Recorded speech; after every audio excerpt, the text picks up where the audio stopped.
On April 25, 1977, Corporal Armando Valdez was guarding a campfire in the Chilean mountains.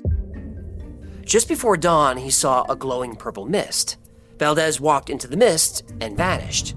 15 minutes later, he stumbled back into camp. He was shaking. He collapsed. His men checked him over. He seemed fine, except for one detail. When Valdez left, he was clean-shaven. When he returned, he had a short beard, and his watch had jumped ahead to April 30th. He was gone for 15 minutes, but he lived for 5 days. And Valdez's story isn't unique. This phenomenon has appeared all over the world for centuries. Different cultures call them different names. We know them as time storms.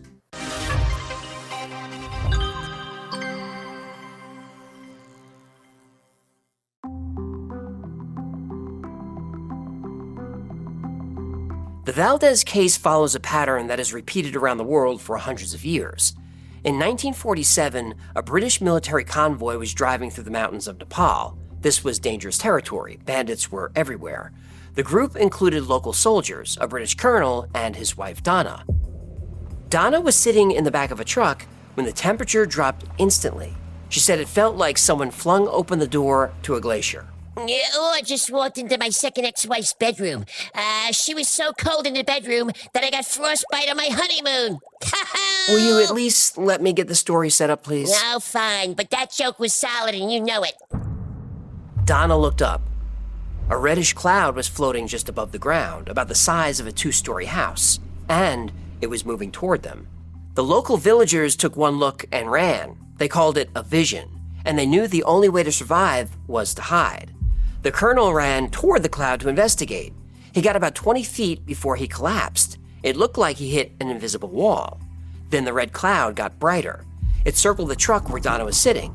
She felt electricity in the air. Her skin tingled. Her hair stood up. A low-voltage current ran through her body. Then the world went silent.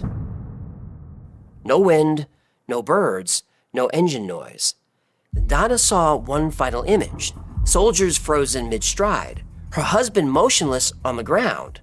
Then everything went dark. When she opened her eyes, the cloud was gone, and hours had passed. For Donna, it had just been seconds. The convoy regrouped. Everyone had a red rash on their exposed skin, like a severe sunburn. Soldiers were vomiting. The colonel was dizzy and couldn't walk.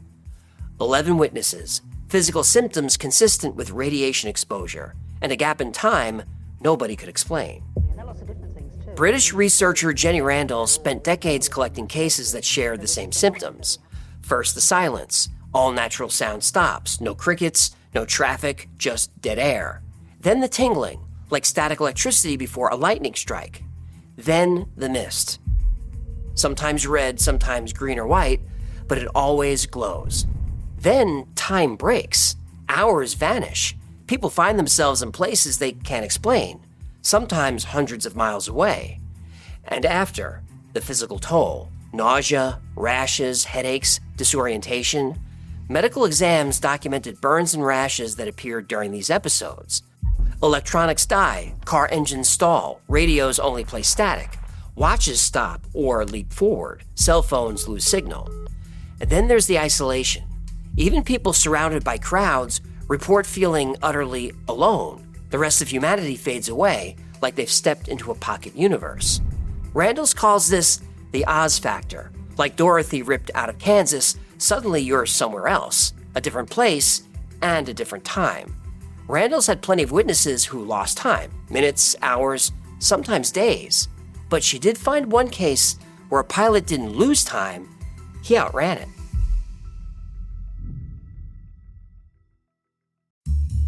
A thoughtfully built wardrobe comes down to pieces that mix well and last. That's where Quince shines. Premium fabrics, thoughtful design, and everyday essentials that feel effortless to wear and dependable even as the seasons change. Quince makes the staples I reach for constantly. Lightweight cashmere sweaters, linen pants and shorts, and tees made from 100% Pima cotton and European jersey linen. These are the versatile pieces that make a wardrobe actually work season to season. Lately, the Mongolian cashmere polo has become a go-to for me. I can wear it in the studio, then head straight out to dinner and still look completely put together. It's incredibly soft, looks polished, and honestly feels way more expensive than it is. And Quince keeps things affordable by working directly with top factories and cutting out the middlemen. So you're not paying for big brand markups or fancy retail stores. Right now, go to quince.com/thewhyfiles for free shipping and 365-day returns. That's a full year to build your wardrobe and love it. And you will. Now available in Canada too. Don't keep settling for clothes that don't last. Go to quince.com/thewhyfiles for free shipping and 365-day returns. Quince.com/thewhyfiles.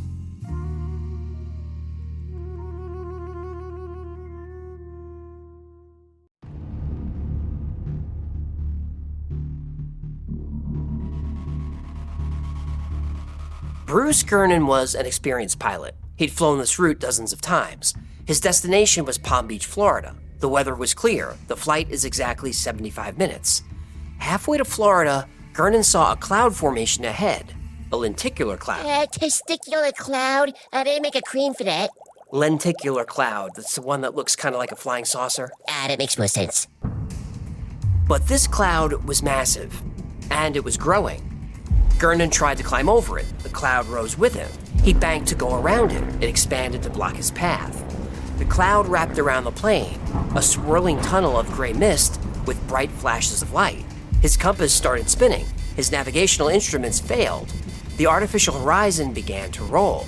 Gernon looked ahead, a small patch of blue sky at the end of the tunnel, his only way out. He pushed the throttle forward. The tunnel started to close. The 10-mile gap shrank to 1 mile, then a half mile, then smaller and smaller. The wings scraped the edges of the cloud. He shot through the gap just as it collapsed behind him. He expected to see the ocean, but he didn't. Just gray haze. No horizon, no sea, no sky. Just gray in every direction. His instruments were dead. He grabbed the radio and called Miami Air Traffic Control. They couldn't find him on radar. No aircraft appeared anywhere between Miami, Bimini, and Andros. He was a ghost. Then the radio crackled. Miami picked him up. The controller said, "I have a target directly over Miami Beach."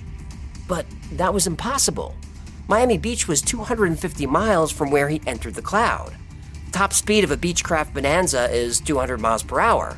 That flight takes 75 minutes minimum. Gernon checked his watch. He'd been in the air for 34 minutes. Then the fog dissolved, and Miami Beach was right below him. He landed at Palm Beach shortly after. Total flight time, 37 minutes. He saved nearly half an hour. Gernon spent the rest of his life researching that day. He wrote 2 books and documented over 75 similar encounters in the same area. We call this area the Bermuda Triangle. Yahtzee! The Bermuda Triangle, otherwise known as the Lizard People's Subaquatic Parking Garage. Pilots and sailors have reported the same luminous fog for decades, the same instrument failures. Some traveled impossible distances in impossible times, some went into the storm and never came out. Bruce Gernon entered the storm and moved faster than physics allows. The next witness was a Royal Air Force commander. He also survived the storm. But while he was in it, he didn't just move fast, he saw the future.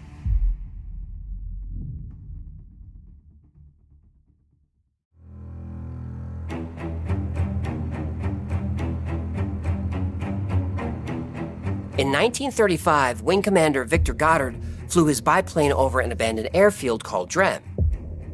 He knew the place. Hangars falling apart, tarmac cracked and full of weeds, cows grazing on the runway. A few days later, he flew back along the same route when the weather turned and a storm hit. But this wasn't a normal storm. The clouds weren't gray or white, they were glowing yellow. His biplane was tossed around like a toy. Rain hammered the open cockpit. The plane dropped toward the ground and Goddard braced for a crash. Then, in an instant, the storm vanished. The rain stopped. The sky turned bright and sunny. Goddard looked down. He was directly over Drem Airfield. But it wasn't abandoned anymore. The hangars were repaired. Mechanics in blue overalls were working on the tarmac, and 4 aircraft sat on the runway, each painted bright yellow. One of them was a monoplane, a single-wing design Goddard had never seen before. None of this made sense. In 1935, RAF mechanics wore brown overalls. RAF training planes were unpainted aluminum. Monoplanes hadn't entered the fleet. Seconds later, the storm slammed back. He fought through it and landed at Andover. He reported what he saw, but nobody believed him. 4 years later, in 1939, the RAF reopened Drem for World War II. They painted their training aircraft yellow. They introduced a new monoplane trainer called the Miles Magister, and they changed the mechanic uniforms from brown to blue. Every detail Goddard saw in 1935 became reality in 1939. This is a wing commander, not a crackpot, but a decorated officer in the Royal Air Force. He looked through a gap in a storm and saw 4 years into the future. He wrote about it in his book, Flight Towards Reality. Now, most witnesses lose time. Goddard gained it. But if you can slip into the future, can you also slip into the past? Well, according to two families in France, you can.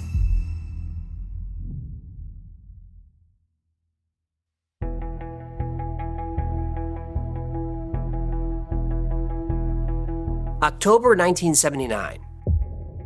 The Simpson and Gisby families were driving through France, heading for a vacation in Spain. They were looking for a place to sleep near Montlamar. As they drove down a rural road, the Oz factor hit. The car engine faded, the traffic vanished. They drove in eerie silence until they saw an old-looking hotel. They pulled in. The road wasn't paved, it was cobblestone. Inside there were no phones, no elevators. The windows had wooden shutters, but no glass. The staff wore uniforms that looked like they were out of an old movie. A policeman walked by wearing a heavy cape and hat from the First World War. They had dinner, took photos in the dining room, and stayed the night. The next morning, the bill for 4 adults and children, including dinner and breakfast, was 19 francs, less than a cup of coffee in 1979. Mr. Simpson asked the policeman for directions to the highway. The officer looked confused. He'd never heard of a highway. They left, got back on the main road, and the sounds of the world returned. 2 weeks later, on their way home, they decided to stop at the hotel again. Cheap, good food, why not? They drove down the same road, found the same turnoff. But the hotel wasn't there. No cobblestone road, no old building, just a grove of trees. And when they developed their film, the photos of the families in the dining room didn't exist. The negatives were blank. When they drove down that road, they ended up 70 years in the past.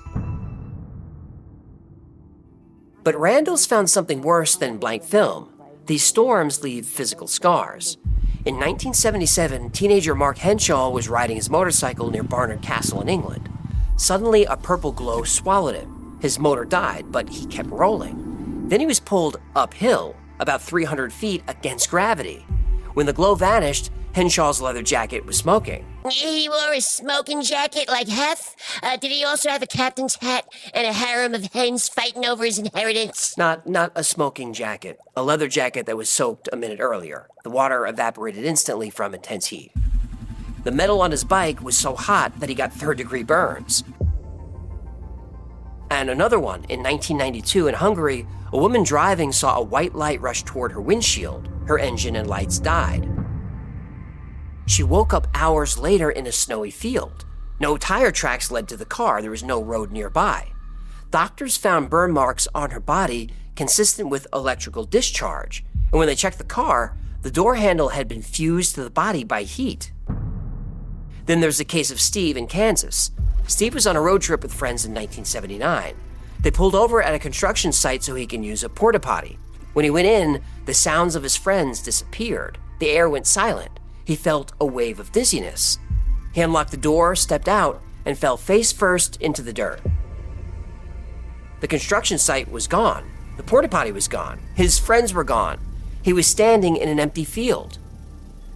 He walked to the nearest road, flagged down a car, and found out he was 600 miles from where he started. He teleported 600 miles in a porta potty. Oh, it's like a TARDIS. It was a porta potty. Oh, so a TARDIS. Get it? Get it? No!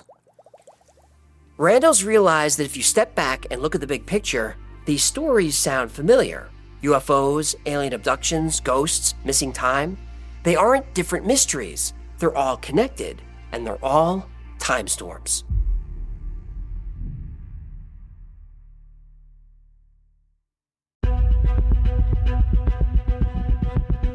Jenny Randles looked at her 300 cases. Then she looked at the entire history of paranormal research. UFO sightings, alien abductions, ghost encounters, near-death experiences, missing time, poltergeist activity. She made an argument that nobody considered. They were all the same thing. Betty and Barney Hill may be the most famous alien abduction case in history. In 1961, they drove through the White Mountains of New Hampshire. They saw a strange light. They felt disoriented. They arrived home 2 hours late with no memory of what happened. Now strip away the UFO narrative and look at the raw facts. A couple driving at night encountered a light. Disorientation, missing time, amnesia. Their car's instruments malfunctioned. They later recalled the experience as a vivid, dreamlike episode. That's a time storm. But what about the aliens, the entities people see? Well, Randles found a clue. People who walked into these storms often report a specific sensation right before the time shift, a pressure. Witnesses describe a heavy pressure from above, not like wind, like a weight pressing down on them. And the pressure feels alive. One witness described it as an intense feeling of being watched, like an invader, a consciousness pressing against them.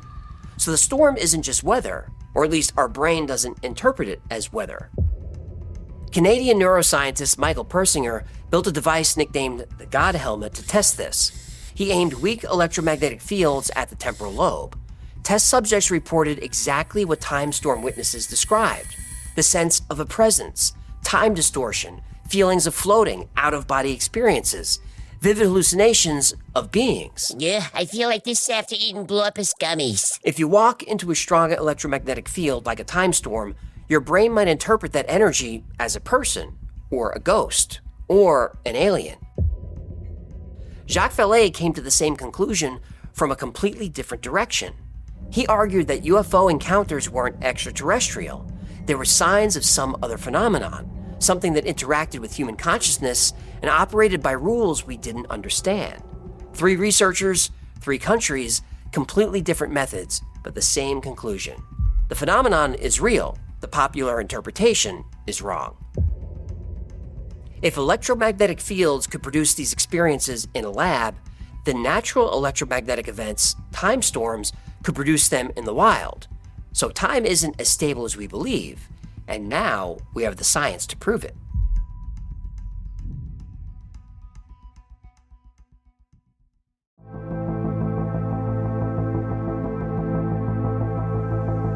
This isn't folklore, it's physics. The laws of the universe actually support the existence of time storms.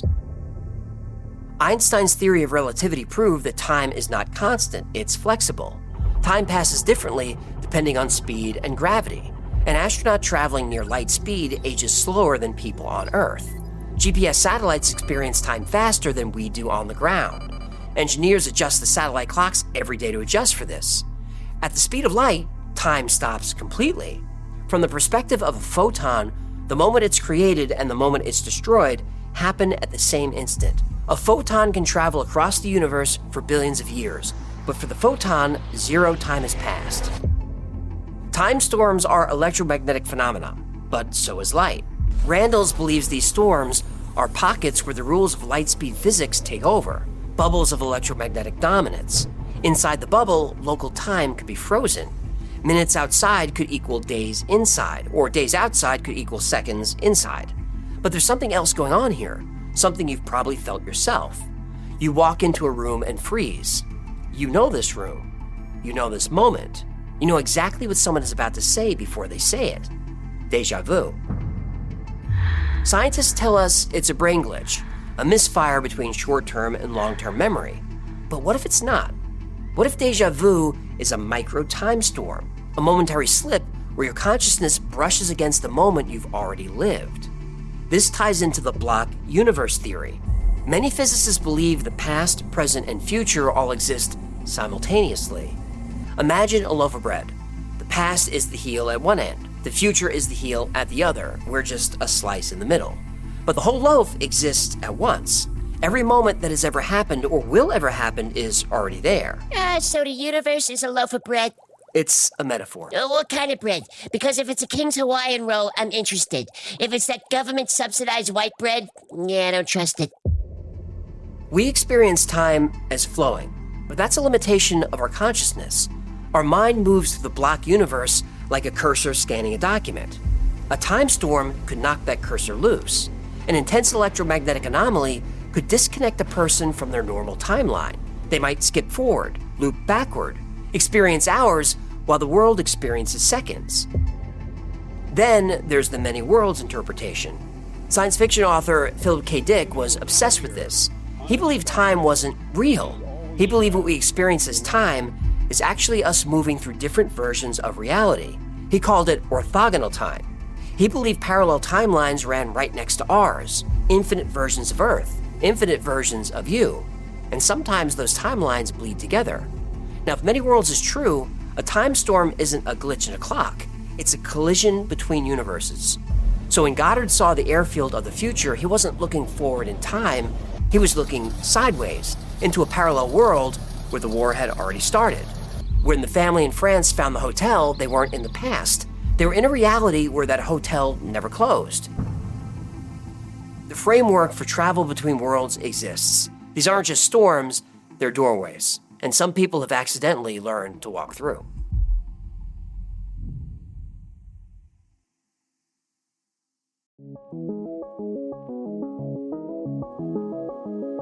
The Valdez case, the Nepal convoy, the electronic fog, the hotel in France. Great stories. But are they true? Well, let's start with the skeptics. The biggest problem with the time storm theory is the lack of hard data. We have stories, but we don't have a single recording. No video of a teleporting car, no footage of a glowing cloud. In the age of smartphones and dash cams, you'd think we'd have caught one by now. Then there's the brain. Temporal lobe epilepsy explains almost every symptom of the Oz factor. The silence, the feeling of a presence, the time distortion, the vivid hallucinations. Persinger proved in a lab that you can induce these feelings with magnets. If you're driving through a magnetic field caused by tectonic stress, your brain might glitch. You might feel like you lost an hour. You might hallucinate a glowing cloud. The geology where Valdez disappeared creates electromagnetic anomalies, which could explain his experience. The Gurnon case also has a logical explanation. The jet stream. Catch a 100-mile-an-hour tailwind, and you're going to get to Florida early. If you're stressed and flying through clouds, your perception of time is unreliable. 34 minutes can feel like 70. And the Goddard case? He wrote that book in 1975. That's 40 years after the event. Memory is tricky.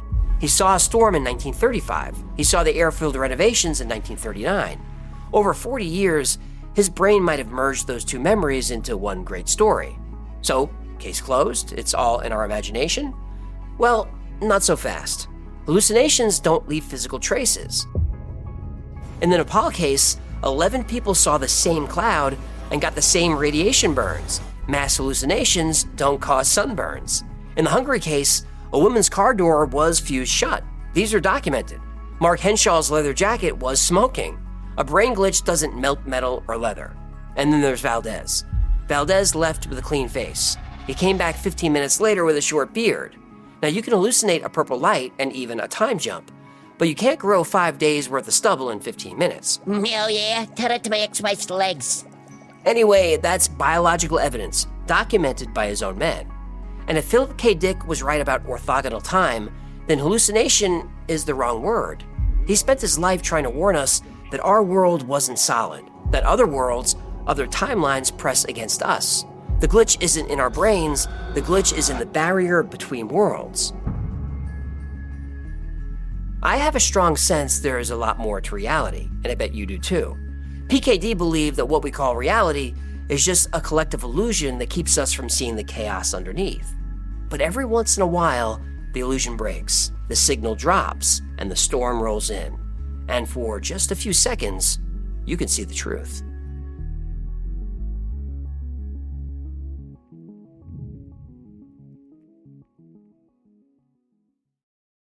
Thank you so much for hanging out with me today. My name is AJ, that's Hacklefish.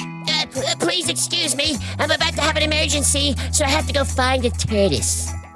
This has been the Y-Files. If you had fun or learned anything, do us a favor, like, subscribe, comment, share. I know I've been asking for years, but that stuff really helps the channel. And like most topics we cover on the channel, today's was recommended by you. So if there's a story you'd like to see, go to theyfiles.com/tips, or email us, or hop on Discord, or members only, or Patreon. There's a lot of ways to get in touch, and we're always looking for topics. And remember, The Y-Files is also a podcast. About twice a week, I post deep dives into the stories we cover here, and I also post episodes that are a little too hot for YouTube. The podcast is called, wait for it, The Y-Files Operation Podcast, and it's available everywhere. And look, if you are listening on an audio platform, if you hit the thumbs up, the like, follow, all that stuff, it really does help a lot. If you need more Y-Files in your life, you might need therapy. No, I'm kidding, you're fine. If you need more, check out our Discord. We are over 100,000 strong over there, and people are on there 24/7 talking about the same stuff we talk about here on the show. It's a supportive community, it's a lot of fun, and it's free to join. And speaking of 24/7, make sure you check out our 24/7 stream on the Y-Files Backstage. Over there, we run episodes back-to-back with a lot of fun content in between. And actually, the live chat is more entertaining than the videos. Now, if you enjoy the stories I tell on the Y-Files, check out my other show on the channel. It's called The Basement. It's a conversation show where I chat with the interesting people behind the episodes. Some of them you know, some you don't, but they're all people I find fascinating. Experts on fun topics like the Knights Templar, the moon landing hoax, the JFK conspiracy, and all kinds of random stuff. And if there's someone you'd like to see on the show, let me know. I'm always on the hunt for good guests. Now, special thanks to our patrons who made this channel possible. Every episode of the Y-Files is dedicated to our Patreon members. I couldn't do any of this without your support, so thank you. And if you'd like to support the channel, keep us going, join this community, consider becoming a member. On Patreon, it's only $3 a month, and you get access to perks like videos early with no commercials, exclusive merch only available to members, plus you get 2 private live streams every week just for you. And the whole Y-Files team is on the stream. Me, Victoria, Gino, Jen, Hybrid, everybody's on there. So you get to see us and meet us as people. And if you want to turn on your camera, hop up on stage, ask a question, tell a joke, learn more about a topic, you can do that. I think it's the best perk there is. Another great way to support the channel is buy something from the Y-Files store. Brand a heck of a t-shirt. Oh, one of these fistable coffee mugs. You stick your fist in and time may go slower on your fist inside the mug. I can't guarantee that, though. Don't hold me to that. Or a hoodie, or something with my face on it. Or one of these, look how cute. One of these squeezy animal. He just warms my little heart. One of these squeezy animal, heck of a talking turtles. But if you're gonna buy merch, make sure you become a member on YouTube. I know another membership, but hear me out. YouTube members get 10% off everything in the Y-Files store forever. Every month you get a new code. And it's only $3. So if you're gonna go to the store and spend $40 on t-shirts and fistable mugs, join on YouTube, get the code, and it pays for itself. And look, if you just wanna use the code and cancel, that's fine too.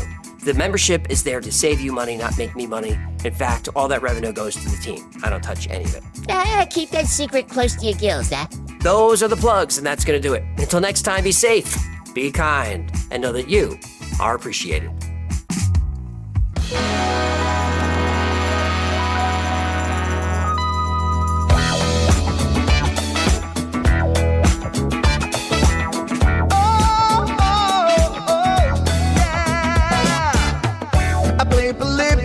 In Area 51, a secret code inside the Bible said I would.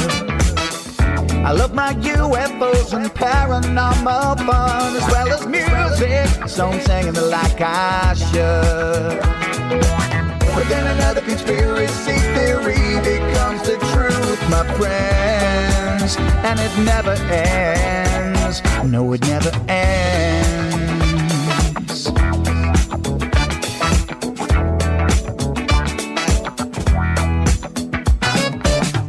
I feel the crap cat and I got stuck inside Mel's hole with MK Ultra being only too aware.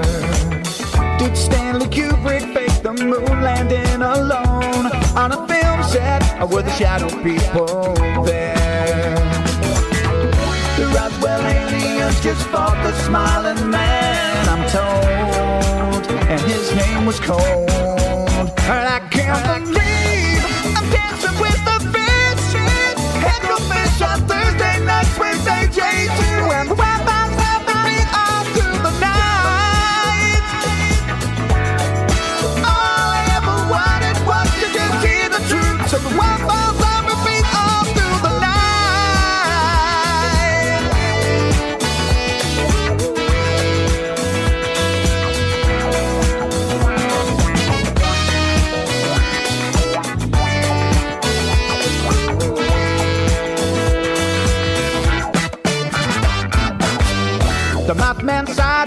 and the solar storm still come to Agatha, the secret city underground. Mysterious number stations, planet Serpo 2, Project Stargate, and what the Dark Watchers found. In a simulation, don't you worry though.